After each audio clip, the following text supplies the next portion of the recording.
আগা পিছা কেন ঘুরে ফিরে না এদিকে ফিরে আসতে পারি।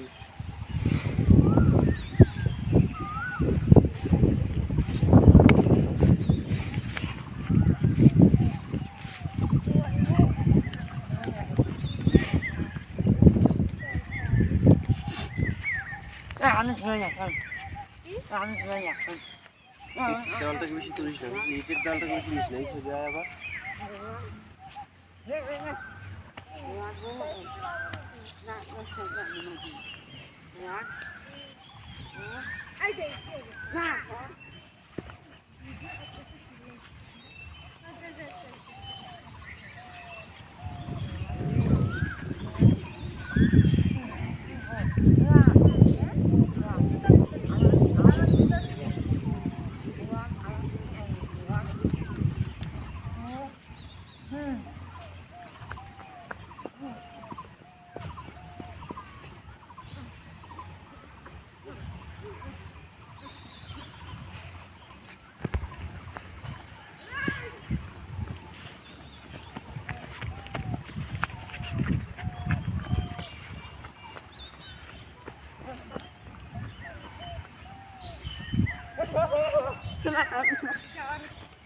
ক্যামেরার সামনে আসিস না।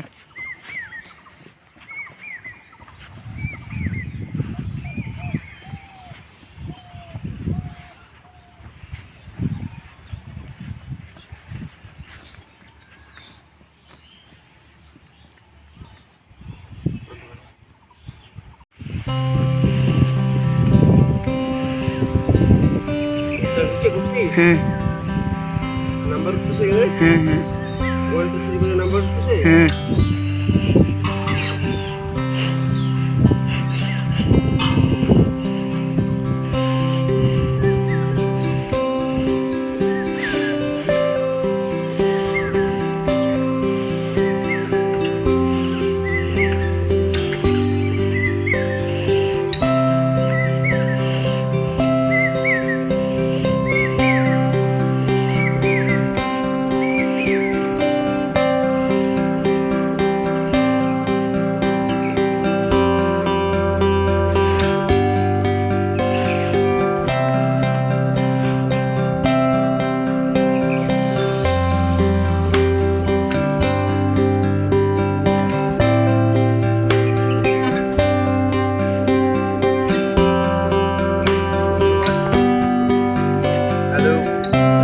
ফ্রেন্ডস, অনেকেই আমাকে মেসেজ করেছিল বা রিকোয়েস্ট করেছিল যে কীভাবে আমরা স্কেটিংটাকে ইউজ করতে পারি এবং এর জন্য বেসিক করতে হলে কী করণীয়। তো প্রথমত আমাদের একটা ভালো স্কেচ শো নিতে হবে, যেটা আমি এখন সেটাকে ইনলাইন স্কেটিং বলে। ওই ইনলাইন স্কেটিংটাকে আমরা পায়ের সঙ্গে মেজারমেন্ট করে নিয়ে ভালো করে সেট আপ করে আমরা খুব শক্তভাবে করে নেব, যেন আমাদের স্কেটিং চলাকালীন কোনো রকম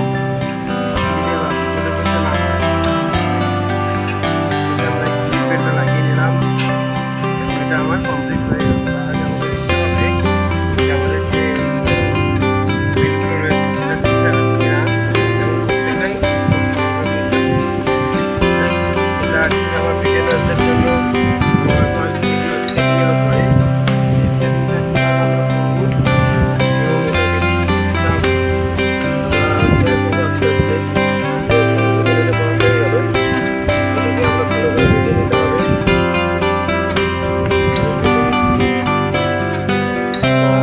অবশ্যই আমাদের শরীরটাকে কিন্তু মুভমেন্ট রেখে একটু গরম করে নিতে হবে, কারণ কি আমাদের শরীর সেই বেসিক ওয়ার্কআউট না হলে আমাদের কিন্তু স্কেটিং করতে খুব অসুবিধা হয়ে যাবে। সেই ক্ষেত্রে বেসিক মুভমেন্টটা করার পর আমরা স্কেটিং করে নিলাম। এবার বিগিনার্সদের জন্য কি সিস্টেম আমি কারণ কি এটা প্রথমত আমাদের চালাতে হয় রাস্তাতে বা রোডে। তো সেক্ষেত্রে কিন্তু শিখবে যারা শরীর না দিয়ে কোনো অসুবিধা হয়, সেজন্য আমরা এটা সবুজ মাঠ বা যেগুলো গ্রাউন্ডের মধ্যে থেকে অ্যাপ্লাই করবো। প্রথম যেটা আমাদের করতে হবে, আমাদের স্কেটিং থেকে দাঁড়ানোর জন্য প্রথমত আমরা নিচে বসে যদি স্কেটিংটা করি, একটু আগে আসি। ফার্স্টে আমাদেরকে এভাবে বসে নিয়ে এটাকে পড়তে হবে। পড়ার পর আমাদের পাটাকে হোল্ড করার জন্য একটা পা এরকম থাকবে আর একটা এখানে আমাদের লাগিয়ে দিতে হবে যেন এটা মুভমেন্ট না হয়ে যায়। এটাকে পিছন দিকে টেনে নিয়ে এটাকে রেখে আমরা এইভাবে আস্তে আস্তে উঠবো। যখনই ওঠা হয়ে গেল দেন এইভাবে আমরা দাঁড়ানোর পর এটাকে আমাদের এল শেপ দাঁড়াবে, অথবা কেউ ভি শেপ বলে থাকে। অর্থাৎ এই পাটাকে পেছন দিকে টেনে নিয়ে এটাকে এইভাবে নিয়ে এসে এটাকে রাখতে হবে, কারণ কি আমরা যেন পড়ে না যাই। তারপরে বেসিক আমাদের যেটা করতে হবে সেটা হচ্ছে আমাদেরকে স্টেপ ফলো করতে হবে, অর্থাৎ দুটো পা আমাদের সমানভাবে পড়ছে কি না সেটাকে ফলো করতে হবে। এটাকে মোটামুটি 7 দিন 14 দিন 21 দিন কমপ্লিট করার পরে আমরা এটাকে আস্তে আস্তে মুভমেন্ট শুরু করব। এভাবে আমাদের কিছু মুভমেন্টটা চালিয়ে যেতে হবে। যখন মুভমেন্টটা আমাদের চালিয়ে যাওয়া কমপ্লিট তখন আমাদেরকে যেটা করতে হবে সেটা হচ্ছে ক্রসিং। আমরা আস্তে করে এইভাবে ক্রসিংটা নেব, পাটা তুলে নিয়ে এইভাবে আমাদেরকে সেই ক্রসিংটা করতে হবে। ক্রসিংটা এই পাশে হয়ে গেল যখন, তখন দেন অপোজিট সাইডে আমাদেরকে এরকম ক্রসিং। এটা কারণ হচ্ছে আমাদের ব্যালেন্সের জন্য। চলার পথে ইনকেস যদি আমাদের সামনে কোনো গর্ত বা কোনো খারাপ কিছু পড়ে যায় বিপদে, তখন কিন্তু আমরা সেটাকে এই মোড়ে ক্রসিং করে নিতে পারবো। আর আমাদেরকে স্কেটিংয়ে দাঁড়ানোর জন্য বেসিক্যালি এরকম স্ট্রেটভাবে নয়, তাহলে আমরা পিছনে পড়ে গিয়ে আমাদের মাথার সাথে ব্যথা লাগতে পারে। তো সেই জন্য আমাদেরকে কিন্তু সামন দিকে ঝুঁকে থাকতে হবে। আর মুভমেন্টের জন্য এই স্টেপে দাঁড়াতে হবে, একটা হাত উপরে থাকবে একটা হাত সামনে থাকবে। দেন এরপরে আমরা প্র্যাকটিস করে নেব যেন কোনো রকম অসুবিধা না হয় চলাকালীন। এইভাবে আমাদেরকে স্টেপ ফলো করলে কিন্তু আমরা স্কেটিংটা অনেকটা হেল্প করব। তো যতটুকু আমি শেয়ার করলাম সেটা আমার ব্যক্তিগত অপিনিয়ন। সবাই তাদের পার্সোনাল কোচ পার্সোনাল ট্রেনারের কাছে গিয়ে সেটাকে অ্যাপ্লাই করবে, অযথা করতে গিয়ে কিন্তু অসুবিধায় পড়ে যেতে পারো। তো খুব সাবধানে। আর বিগিনারদের জন্য ফার্স্ট টাইম ইনলাইন স্কেটিং ব্যবহার না করাই ভালো। তাদের জন্য রয়েছে রোলার স্কেটিং, যেটা সিঙ্গেল চাকা রয়েছে, সেটা ডবল ডবল থাকবে। এতে হবে কি এইভাবে পড়ে যাওয়ার বা পা মুচকে যাওয়ার কোনো ব্যাপারটা থাকবে না। সবাই ভালো থাকো।